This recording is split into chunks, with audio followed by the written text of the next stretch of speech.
Good evening, welcome to a Dota 2 match. Finally, I've been waiting for that.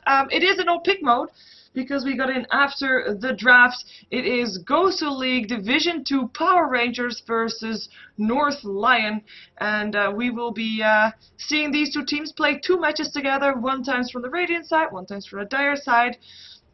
Gamers.net/Dota2, and on the right side there is a Season 4 button for GosuLeague. You can press that and you can find all the information that you need, as I noticed that my camera speed is still way too fast.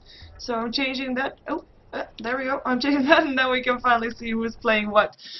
So we're gonna start ourselves on the Dire side, which is Power Rangers. We have Stand-In is gonna be playing on the Naga Siren. ASDL is gonna be playing the Undying. In the mid lane we have ourselves a Templar Assassin played by ZH. I'm not gonna pronounce the rest of the name because I wouldn't know how to. On the bottom lane we have got Fanius on the Disruptor, so he's gonna be supporting that Undying. That's already looking like a very aggressive start of a tri lane. Even Naga Siren is gonna be there as well. I mean, there's gonna be zombies, there's gonna be mirror images. That is one painful lineup. On the top lane we're gonna have ourselves a Shrek played by Cat. So, yeah, that's gonna be a Shrek and Naga Siren lane indeed. So two dual lanes and one solo lane. I was gonna say Shrek solo is possible, but Shrek with Naga Siren is of course one of those lanes that we are familiar with and is just so very strong. So that will be dual lane, solo lane, dual lane. Let's see what the Templar Assassin is going to be facing. I don't see a Batrider on the Radiant team for NRL, but on the bottom lane first is going to be Blackjack, is a stand-in rather, playing the Bane. We're going to have NC playing the Shadow Fiend. He's also dark, you know.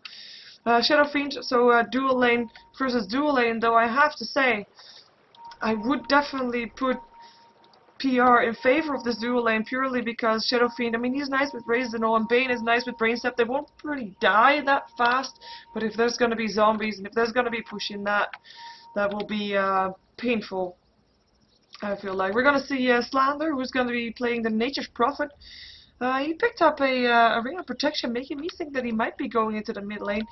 We got on top lane, we have ourselves an Enigma, who might be solo top, and this Tidehunter, who is just warding, might be going towards the bottom still. Tidehunter being played by Madas, and we have Arrow to Ace playing the Enigma, and I already said, yeah, Slander on the Nature's Prophet. So that is everybody of NRL as well, which is North Lions, by the way, but I will call them NRL anyway, just so you know what it stands for.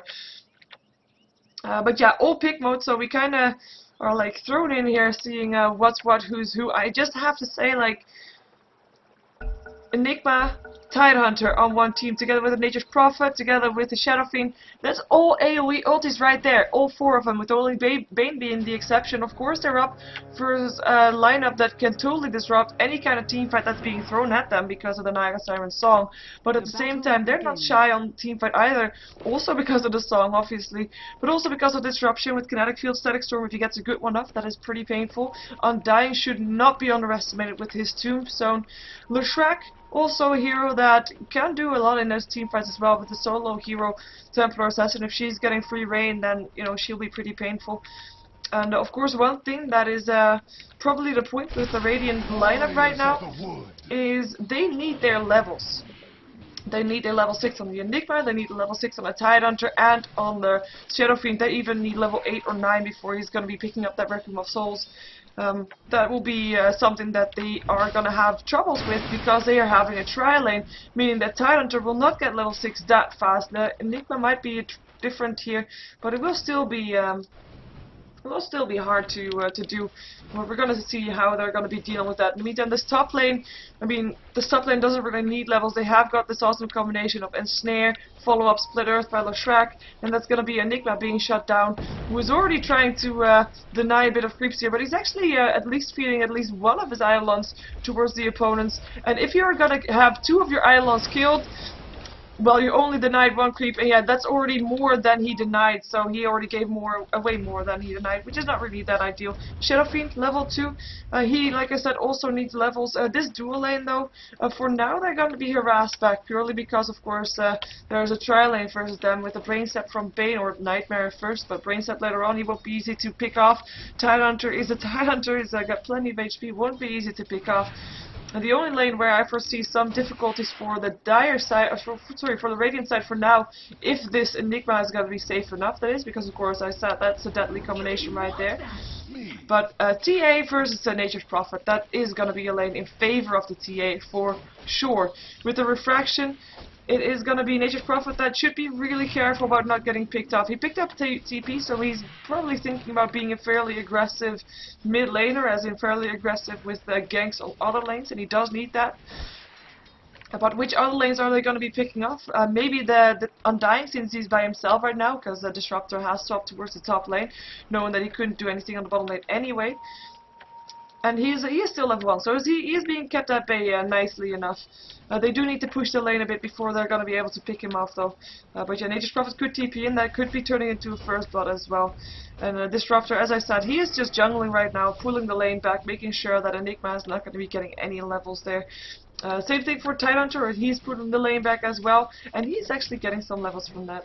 So nice to see. But Naga Siren, so far, she is free farming. She's 14 for 2, with 13 for 12 actually on the Shadow Fiend, who's of course free farming as well.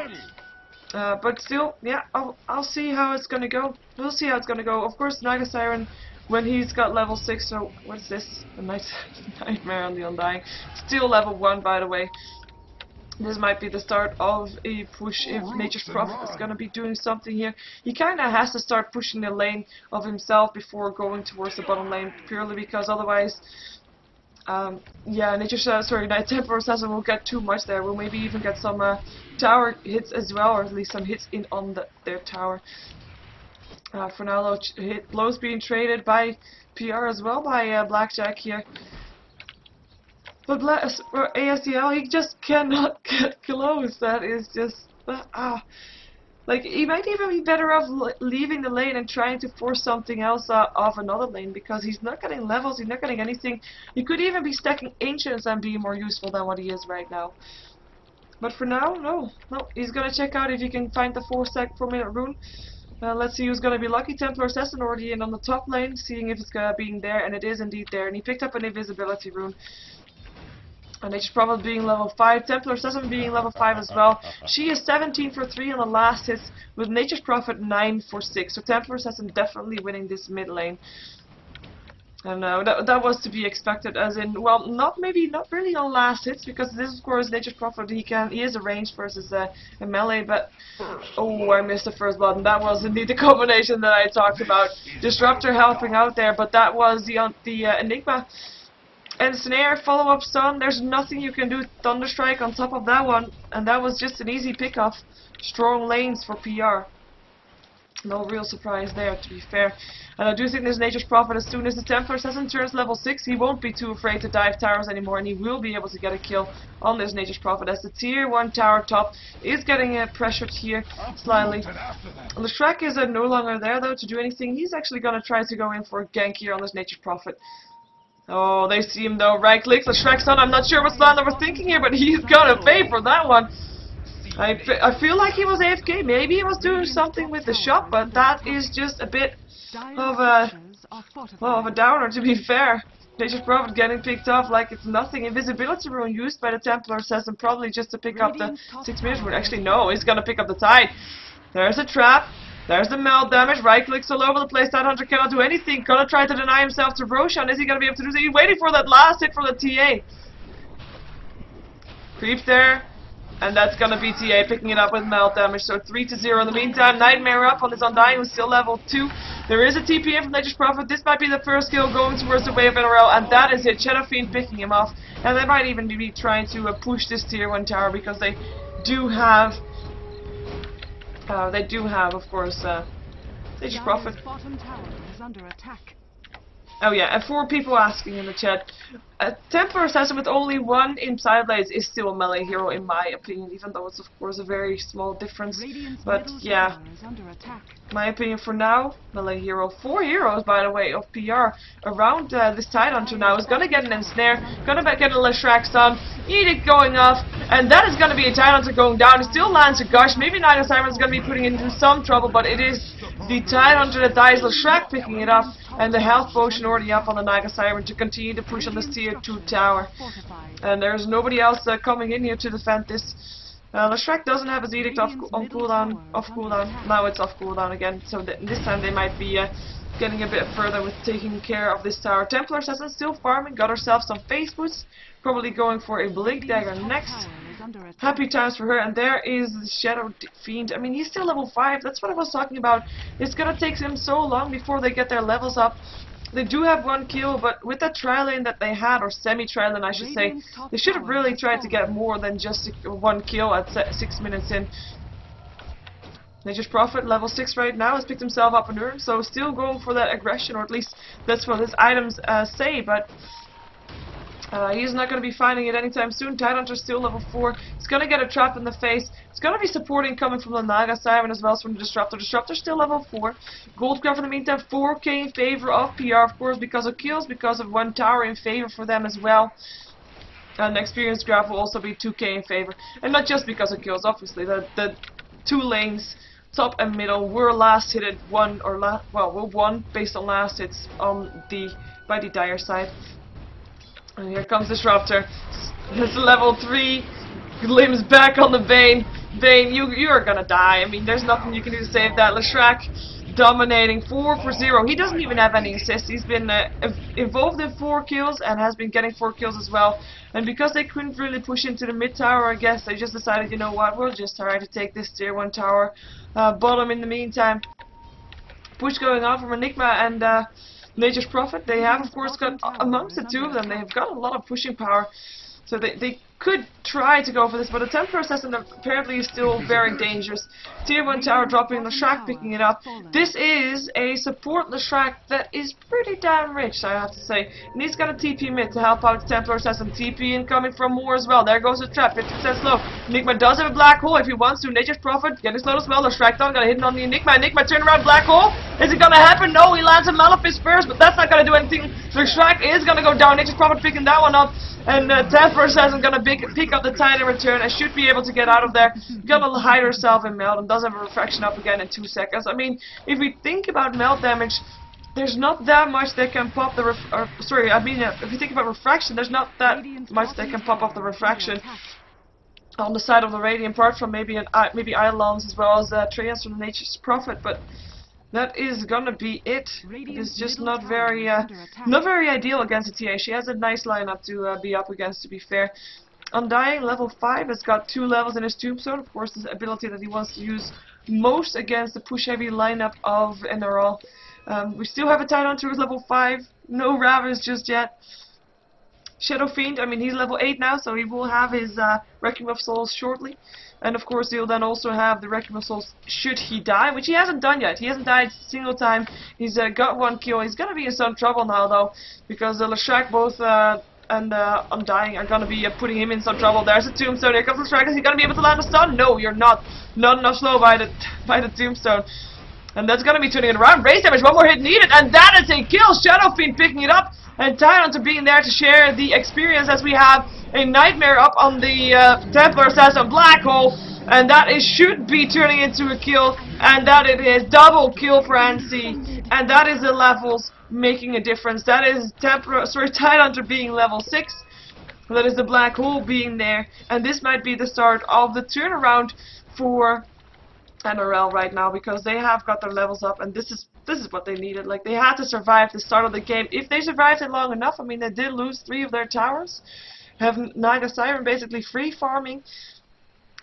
If it's enough, we'll find out, but for now, they're on the good path once more. We have a Lincoln's being picked up by the Naga Siren. I mean, at least she won't be able to get Gush, but there will still be a Black Hole. There will still be the ulti from the Shadow Fiend. And well, one thing of course that can really hurt her, as it can really hurt anybody to be fair, is of course that Fiend's Grip. So she's not going to be perceptible for that one anymore. But there's a lot of stuff on the Bane that can put that Linkus on cooldown. In the meantime, a tier 1 tower getting pressured here, Tombstone being up there. They do have a Ravage if they want to try to use it. But if they want to try to use it, I'm not sure. The Shrek going to be running away after almost killing off the Enigma. But he just wants to help his teammate. It's going to be 5 heroes of PR soon in this mid lane with Shrek actually walking forward, seeing if he can pick someone off, if he can snipe someone. He's not going to find anybody though. Tier 2 tower is going to even be pressured here. They're not going to back down. They have got the song. So if something goes wrong, they can just sleep and back out of that one. Tidehunter has got enough mana for a Ravage. Gush lands. There's the Nightmare. This could be a nice setup for a Ravage because no song just yet, but nope. Not going to happen. 1k gold up on the Naga side, but let's take a look at more of these items. Blink Dagger indeed up on the Templar Assassin. Let's see if she's going to go for that standard Desolator afterwards. We've got the Disruptor, Mana Boots on him, Mana Boots on the Undying, and Shrek, Mana Boots as well. Mana Boots all over the place. Shrek, who is 5 for 1 right now, and the gold grab 5k in favor of Pierre. They are, of course, still 3 towers ahead, which is a lot of towers, and actually that is like 4.5k gold in total. With 3 towers and 4 kills, that's about only kills and towers difference there. As the Blink is in, they want to go for this Enigma, and they will be able to do it as well. That is a 2-shot because of that double damage from the Enigma. Refraction will still be off by the Islands, but you know, nice kill there. Kalim's back from the Tide. Is he going to be throwing out a Ravage, or is he just going to let himself go? Yeah. Even if he thrown out a Ravage, would have been a waste. Templar Assassin picking up the last kill. Double kill for him. Double kill for ZH. 1200 gold up on him. Looks like this tier 2 tower might still see his end. Now Nature's Prophet's gonna try to protect it with his treants. And a Gem of Trueside actually up on him as well. Of course the counter word, but mostly I would say to pick up those traps of the Templar Assassin. And of course pick up Templar Assassin himself if he can. And Snare, Shadow Fiend, Raze is going through, TP incoming from the Bane. Kinetic Field will lock him inside. Oh, he could run out of that, but chose not to. And there's the Linkosphere being popped, by the way. We heard that. That was the Sprout. You can still hit the Sprout even with the Linkosphere, but you cannot target it on the hero. That is what you cannot be doing. And that's a song, just in case. Even though there's no Blink Dagger up on either, she's just gonna TP out. Better safe than sorry, I don't blame her. In the meantime, top lane being fought by the Templar Assassin. Could pick up her first Minter Hammer if she's gonna go for that Desolator. And she actually does that, so Desolator in the house, or at least being built up. Of course, not in the house yet, still needs a bit of farm for that. The Shrek still thinking about pushing this tower, could still throw down an Edict if he wants to in 3 seconds. It's level 3 Edict though, not, oh sorry, level 4. My mistake, that would have gotten the tower down, but Nature's Prophet ultimate as well as Bane showing up is not gonna be, well, it's not going to be giving him reason to continue going with that. Bane is, of course, now level 6. We haven't seen a Fiend's Grip just yet. Limbs back doesn't do that much. Kinetic Field. He was, of course, walking that way and then walking back, and then he got TP'd back to where he was earlier before he walked back into that, so that's why he got that. I gotta follow the Bane for a second while I take just a sip of drink because I'm thirsty.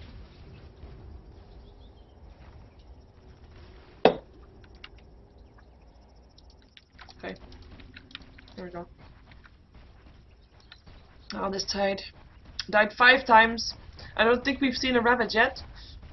Roshan being attempted by the Dire, and I have to say, this is looking pretty much in favor of PR. And they still, North Lions, like if they get a good team fight, then it's definitely still possible to change this around. I mean, 1 or 2 good team fights, and they got this, they got it back to even.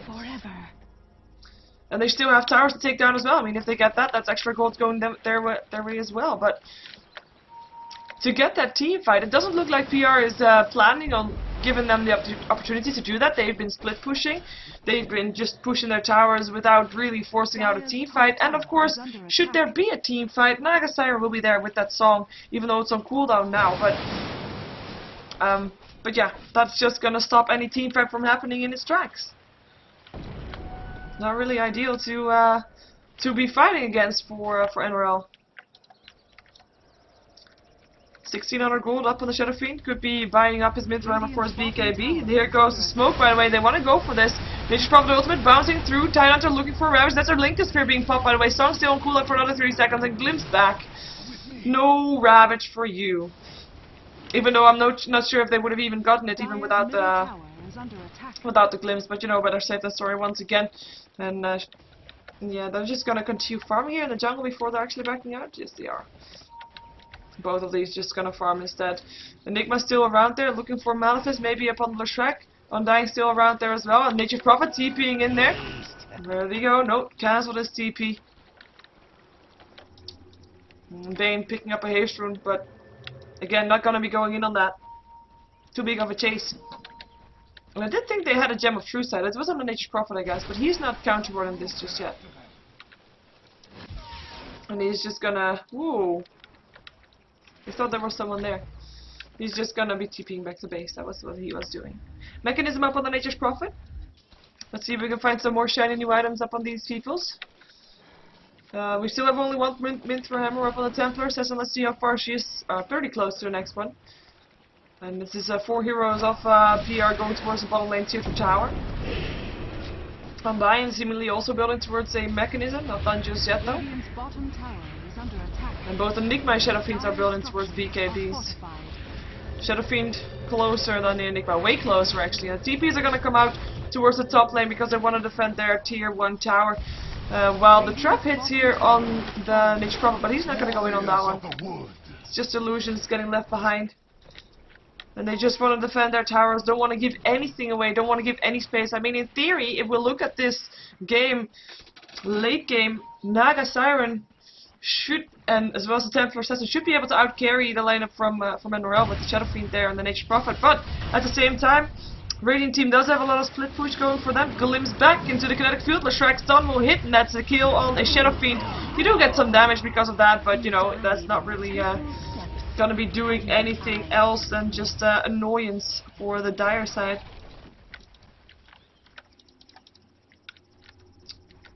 But yeah, NRL, how are they gonna turn this around? Like I said, team fights. But PR, they're not rushing it. They're okay with just pushing the lanes and then going back again and then pushing the lanes and snares, just harassment. But they don't really want to go for this just yet. Well, maybe they want to kill off the last tier 2 tower standing on the map on the side of NRL. That wouldn't be that bad. Let me just do this one. And that's the next Minthra Hammer picked up. Kinetic Field, Enigma in some trouble right now. Getting stunned and killed off. Templar Assassin killing off the Enigma with the double damage rune, just making that so convincing. And they're just gonna continue pushing. No black hole anymore. So look at their positioning. If Enigma would have been here with the Blink Dagger and a BKB, this would have been such a pretty black hole. Nice Nightmare up on the Templar Assassin. But yeah, it's not going to be doing anything anymore with Undying picking up the kill. Song being used there because Tidehunter wanted to use a Ravage, but now locked inside a Static Storm. The silence is going to get picked up before anything else. The Shrek will still die, but Shadow Fiend, I think he's going to pay for that with his life. Still taking a lot of damage from Edict. Templar Assassin picking up Nature's Prophet on the side. And Enigma being now the only one left alive. And he was the first one to die, so that is 5 for 1. With Naga Siren picking up the tower. And PR, they don't need to be afraid of any team fight right now. They can just continue going for these barracks. Because even if Tidehunter would come in now with a black hole, Tidehunter would come in with a Ravage, Enigma with a black hole, who is gonna do the damage? Nobody is. And Shadow Fiend dead for 22 seconds more means that they have 22 seconds to take care of the rest of the towers. Because Bane is not gonna be doing the damage. Nature's Prophet is not gonna be doing the damage. Well, that's a Ravage. Templar Assassin picking up Bane in the mid lane in the meantime. And Kalim's back on the Enigma, who's probably gonna be casting a black hole. Yeah, Templar Assassin Age is actually being popped there. Black will also catch the Undying for a little while, as Enigma is still trying to get away from this one. Should be fine though with Templar Assassin not able to blink there. Undying taking a lot of damage here. Bane making sure he goes down. Shill has his Fiend Script. Now it's on cooldown, but he got interrupted. And that is PR backing off, but only after they took care of this entire middle lane. With also some damage on the tier 3 tower on the top lane. But I just have to say, that was just absolute slaughter. They backed out because they could, because they weren't really forced. That the Ravage and the Black Hole were used both. yes, they got an Aegis out of that one. And a kill on the Undying, that's definitely not bad. But it is not good either. It is definitely not good either. We look at the net worth, even though I failed to put it up at 10 minutes time, but net worth still there. But it should not come as a surprise that the difference is so big. I mean, now there's something in a donkey, so that's why we see a Naga Siren dropping a bit there, but she picked up a Reaver, so we will have a heart soon. And yeah, that's gonna be it's gonna be even harder to take her down. And she hasn't even been taken down yet once, just like the Disruptor. They've been staying alive. Disruptor actually having 10 assists also, with the Naga Siren being in only 4 out of the 18 kills. But Disruptor definitely doing work here, and the Templar Assassin actually being 10-1. So a nice job as a top lane. We have some issues, and that's a Shadow Fiend going down again. Disruptor picking up the kill, and that's his first kill, by the way. And we have got the Desolator up there as well as the Crystallis, so Templar Assassin looking really good. And this is what you don't want to see when you have a Templar Assassin in your game, as your opponent team, obviously. A farmed Templar Assassin that hasn't been shut down mid lane, with a Desolator, a Crystallis, at 22 minutes in. Of course, on top of those Phase Boots and Blink Dagger. Tidehunter has picked up an Invisibility Rune. Could throw out a Ravage in 16 seconds. Might be a nice one as well, but will there be follow-up? Like, Shadow Fiend might be able to be up again then. He could even buy a TP score and go for that, but we'll find out soon. 4 seconds until the Ravage. Will they actually join? This is good Black Hole possibility, by the way. That's a Ravage. Where's the Black Hole? Tide by himself. What are you doing? What are you doing? And that's gonna be Enigma going down as well. No Black Holes on cooldown, by the way. And I'm just a bit lost for words. Yeah, let's go next. There was some miscommunication going on there. So yeah, this is a GosuLeague match, Division 2, NRL taking on Power Rangers. I believe it stands for PR, rather, at least. And we are gonna see game number 2 coming out, because it's a league system, so every team plays each other twice, and at the end of the season, the team with the most wins, with the most points wins, and you get a point for each win that you do. So now 1 point on the side of PR, as well, the team fight from NRL just didn't work out, not at all even. Let's see if the next game is gonna be more even, because PR they got this game in the back, like from the get-go almost. They won 2 out of their 3 lanes, and the lane that they didn't win also wasn't really lost, because Undying only died really once. But yeah, they end up with almost 25k gold in favor, 20k experience in favor, and a throne exploding on the side of the Radiant. But yeah, let's hope that the next game is gonna be more even. We're gonna jump ourselves into the next game as soon as the throne explodes, so we can find out if that's indeed gonna be the case. There we go. So I'm still being used. My name is Sheever, by the way. I'm a GosuGamerscaster. You can support me by subscribing to my YouTube, youtube.com/SheeverGaming. That would be very much appreciated. And yeah, well, let's jump ourselves into game number 2 and see if that is gonna be a better one. Stay tuned, more Dota 2 action coming right up.